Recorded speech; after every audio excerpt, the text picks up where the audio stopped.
नाज़िर गाजी ख्वावर लगोट खान मोहम्मद ख्वावर जे अंजुमन जाफरिया इमाम बारगाह मां 10 मुहर्रम उल हराम जो क़दीमी मरकज़ी जुलूस बरामद कयो वियो आहे। तफ़सील ॿुधाए रहियो आहे मुसवर हुसैन ख्वावर।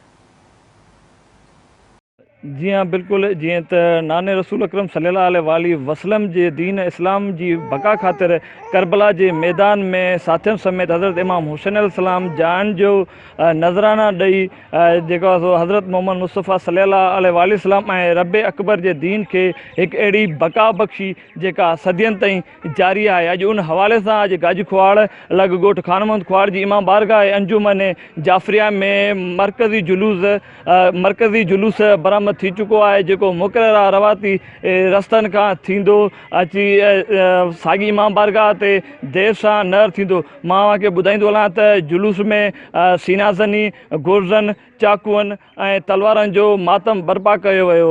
मां ॻाल्हि कंदो हलां सिक्योरिटी जे हवाले सां त सिक्योरिटी जा इंतज़ाम इंतिहाई सख़्तु कया विया हुआ, जंहिंमें गाजी खुवाड़ पुलिस ऐं मुख़्तियार फोर्स ऑर्गेनाइज़ेशन ऐं मुख़्तियार ऑर्गेनाइज़ेशन समेत तमामु स्काउट जा रज़ाकार शामिलु हुआ, जेके पंहिंजूं ख़िदमतूं सर अंजाम ॾेई रहिया आहिनि। मां न्याज़ जे हवाले सां ॻाल्हि ॿोल कंदुसि।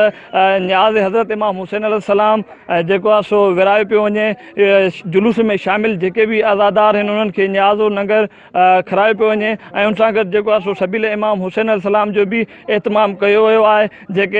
जेके बि आज़ादार मोमिनीन आहिनि उहे पंहिंजे घरनि खां शरबत मिल्क रोज़ ऐं थधे पाणी जूं सबीलूं खणी आज़ादारनि मोमिननि खे पीआरे रहिया आहिनि। मां अव्हांखे जेको आहे सो शाम ग़रीबा बाबति आगाह कंदुसि त राति देरि सां शाम जो साॻी मां बारगाह में शाम ग़रीबा बर्पा कई वेंदी, जंहिंमें मौलवी अजीब हुसैन ख्वावर, ज़ाकिर खुदादाद ख्वाड़, ज़वार शुजा मोहम्मद ख्वावर, ज़ाकिर मोहम्मद हसन ख्वाड़ समेत ॿिया ज़ाकिरीन जेका आहे सो शाम ग़रीबा जी मजलिस अज़ा खे ख़िताब करणु फ़रमाईंदा।